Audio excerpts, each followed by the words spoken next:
కత్తితో cake cut చేసుకొని ఆ సంబరాలు జరుపుకొని ఆ నోరు తీపి చేసుకొని ఎవరికైతే మనం పుట్టినరోజు సంబరాలు చేస్తున్నామో, ఎవరికైతే మనం పుట్టినరోజు శుభాకాంక్షలు చెప్పాలనుకుంటున్నామో వాళ్ళ జీవితం కూడా ఇదే రకంగా తీయగా మనశ్శాంతిగా ఉండాలని కోరుకుంటారు. ఎవరైనా కూడా జనరల్గా ఒక మనిషి పుట్టేవాడు ఎవరైనా కూడా దానికి కూడా అదే రకంగా హర్షించే వాళ్ళు కూడా ఉంటారు.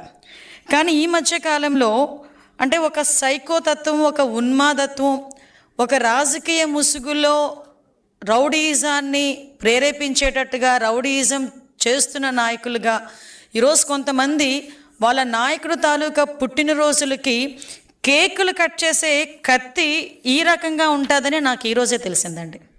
జస్ట్ ఒకసారి మీరు చూస్తే కేకు కట్ చేసే కత్తి కొడవళ్ళు పెద్ద పెద్ద కత్తులు పట్టుకొని కేకులు కట్ చేస్తారు. ఇక్కడ ఒకసారి మీరు చూస్తే ఇక్కడ హ్యాపీ బర్త్డే జగన్ అన్న వైఎస్ఆర్ పార్టీ సంథింగ్ రాసి ఆ కత్తి చూసారా?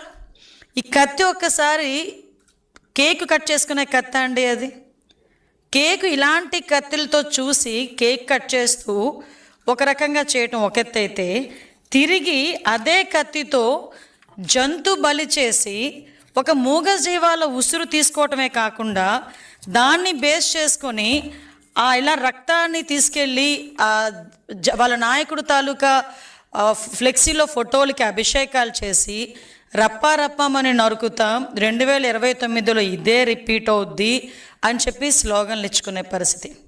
అంటే దీన్ని చూస్తూ ఉంటే మానవత్వం ఎటువైపు వెళ్ళిపోతుంది అన్నది ఒక పక్క అయితే, అంటే రాజకీయాన్ని అధికారం కోల్పోయిన తర్వాత కూడా రాజకీయ ముసుగులో రౌడీయిజం చేస్తూ ప్రజల్ని ఏ విధంగా భయభ్రాంతుల్ని చేస్తున్నారు అన్నది ఒక యాంగిల్ అయితే, రాష్ట్ర అభివృద్ధికి ఆటంకం కలిగించడానికి ఎంతవరకైనా దిగజారుతున్నారు, ఎంత నేరాలు చేయటానికైనా వీళ్ళు వెనకాడట్లేదు అన్న విషయాన్ని గురించి కూడా ప్రజలు అర్థం చేసుకోవాల్సిన అవసరం ఉంది.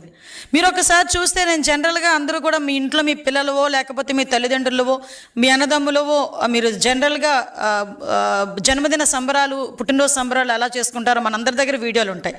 కానీ ఈరోజు వైఎస్ఆర్సీపీ నాయకుడు తాలూకా పుట్టినరోజు సంబరాల్ని వాళ్ళ తాలూకా కార్యకర్తలు, వాళ్ళ తాలూకా రౌడీలు, ఆ పార్టీ తాలూకా సైకోలు ఏ రకంగా జరుపుకున్నారో మీరు ఒకసారి చిన్న ఒక ఏవి ఉందో ఒక్కసారి చూడండి. ఒకసారి గంగమ్మ జాతరలో పొట్టేళ్ల తలకాయలు కోసినట్టు రపారప నరికేశారు.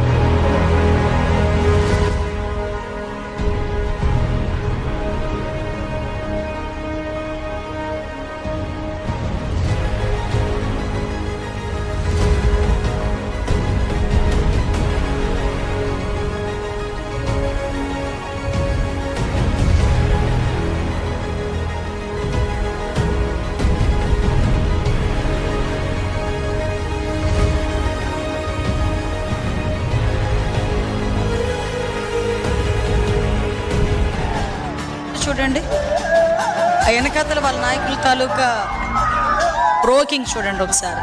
వీళ్ళందరూ మాజీ మంత్రులు, మన దౌర్భాగ్యం.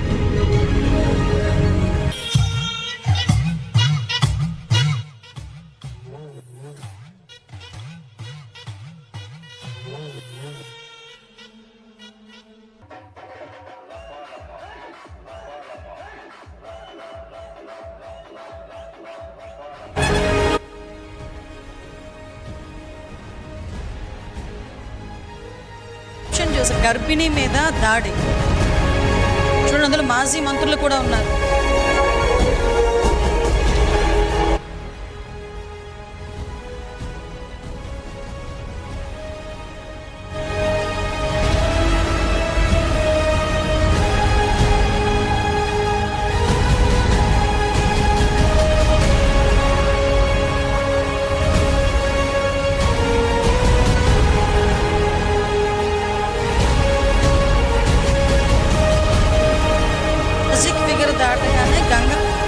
పొట్టేలు నరికినట్టు నరుకుతారట.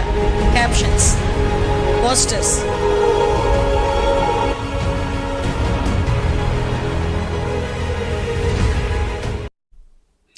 ఒకసారి చూస్తే ఏదో ఫ్యాక్షన్ సినిమా చూసినట్టుగా అనిపించింది లిటరల్లీ.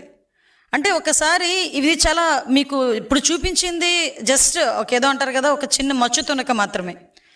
నిజంగా వాళ్ళు జంతు బలులు చేసి మేకల తలలు నరికి వాళ్ళే పోస్టులు సోషల్ మీడియాలో పెట్టుకునే స్థాయికి వాళ్ళు దిగజారిపోయారంటే వాళ్ళు ఎంత ఉన్మాదుల్లా తయారవుతున్నారు, వాళ్ళు ఉన్మాదుల్లా వాళ్ళ నాయకుడు ఎలా తయారు చేస్తున్నాడన్న విషయాన్ని కూడా ప్రజలు గ్రహించాల్సిన అవసరం ఉంది. ఈరోజు మనం చూస్తానండి, కళ్యాణదుర్గం, ఉరవకొండ, సింగనమల, రాప్తాడు, కదిరి, పుట్టపర్తి, ధర్మవరం, కుప్పం, గోపాల్పురం, ఇలా కాన్స్టిట్యున్సీలు చూసుకుంటే ఇన్ని కాన్స్టిట్యున్సీల్లో అతని పుట్టినరోజుల సందర్భంగా జంతు బలులు చేసి వాటి తాలూకా మూగజీవాల తాలూకా ఉసురు తీసుకోవటమే కాకుండా ఇది తప్పు అని చెప్పిన వాళ్ళని కూడా తిరిగి వాళ్ళ మీద దాడి చేయటం. ఒక గర్భిణి అండి, నిజంగా గర్భం దాల్చారు అంటేనే ఆ కుటుంబంలోని ఆ ఆడబిడ్డని అపురూపంగా చూసుకుంటారు. ఎవరైనా కడుపుతో ఉన్న పిల్ల మనకి కనిపిస్తే బస్సులో కనిపించినా లేచి ఒక సీట్ ఇచ్చే సంస్కృతి. ఆ అమ్మాయి నుంచొని వెళ్తుంది అంటే అమ్మ ఓ దగ్గర కూర్చో అమ్మ అని ఆ గర్భిణీ స్త్రీకి గౌరవం ఇచ్చే పరిస్థితి. అటువంటి గర్భిణీ స్త్రీ అక్కడ బయట వాళ్ళు సంబరాలు చేసుకుంటూ ఇష్టానుసారంగా క్రాకర్స్ కాలుస్తూ ఉంటే ఆ అమ్మాయికి కొంచెం గాబరా అనిపించి కొంచెం దూరం వెళ్ళి మీ సంబరాలు చేసుకోండి అని చెప్తే కడుపు మీద కాలితో తన్నేడంత ఉన్మాదం ఉన్నదంటే ఈ రోజుకి ఆ నాయకుడు నోరిప్పట్లేదంటే జనాలకు ఎటువంటి మెసేజ్ వెళ్తుందో ఒక్కసారి ప్రజలు కూడా మనం ఆలోచించేసుకోవాల్సిన అవసరం ఉందండి. ఈరోజు ఎక్కడో ఏదో మారుమూల గ్రామంలో తెలుసో తెలియకో ఎవడో ఇలా నరికాడు ఇలా చేసాడు అంటే మనం వాడు ఎందుకు చేశాడు అన్న దాని మీద ఎంక్వైరీ చేసుకోవచ్చు. కానీ చూస్తే సుమారుగా 10 నియోజకవర్గాలకి పైన ఈరోజు ఇదే పందాలో ఒకే రోజు ఒకే తరహాలో ఇలాగే జంతుబలులు ఇచ్చి రక్తాభిషేకాలు చేస్తూ ఉంటే ఇది వెనకాతల జగన్మోహన్ రెడ్డి దగ్గర నుంచి వచ్చిన ఒక పిలుపు అని అనుకోవడంలో తప్పే ఉంది. ఎందుకనంటే ఈరోజు చూస్తూ ఉంటే వాళ్ళ తాలూకా నాయకులేమో పెద్ద పెద్ద కత్తులు తీసుకొచ్చి కేకులు కట్ చేస్తారు. వాళ్ళ తాలూకా కార్యకర్తలేమో రౌడీలు మాదిరిగా రోడ్డు మీదకి వచ్చి జంతు బలులు చేసి రక్తాభిషేకాలు చేసి మేము 29లో మేము వస్తే ఈ రకంగా నరుకుతామని బహిరంగంగా చెప్పడమే కాకుండా ఫ్లెక్సీలు వేస్తున్నారు. అయినా కూడా ఎక్కడ ఎవరు కూడా ఇది తప్పు అని చెప్పే పరిస్థితులు వాళ్ళకి కనిపించట్లే. ఒక గర్భిణీ స్త్రీ మీద చేయి చేసుకున్నాడు, కడుపు మీద కాలుతో తన్నాడని కేసు పెడితే ఇంకొక వైసీపీ నాయకుడు బయటకు వచ్చి అతను జనసేన నాయకుడు అని చెప్పి దాన్ని తీసుకొచ్చి రాజకీయం చేయడానికని చెప్పి ప్రయత్నం చేసే పరిస్థితి.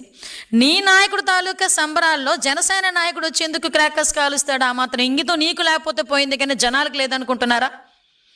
ఈరోజు ఒక్కసారి మనం ఆలోచించుకుంటానండి, ఈ రకంగా వీళ్ళు చేస్తున్న ఉన్మాదాలు ఒకవైపు చూస్తూ ఉంటే ఇంతకుముందు మీ అందరికీ తెలుసు, ఇంతకుముందు రౌడీయిజం చేసేవాళ్ళంటూ సపరేట్గా ఉండేవాళ్ళు, నక్సలిజం చేసే వాళ్ళని మనం అరికడుతున్నాం, రౌడీయిజం చేసే వాళ్ళని అరికడుతున్నాం, ఫ్యాక్షనిజాన్ని కూడా గౌరవ ముఖ్యమంత్రి గారు ఏ రకంగా అణిచివేశారో మీ అందరికీ తెలుసు, ముఠా తగాదాలని కూడా ఏ రకంగా అణిచివేశారో తెలుసు, మతాల మధ్య విద్వేషాలు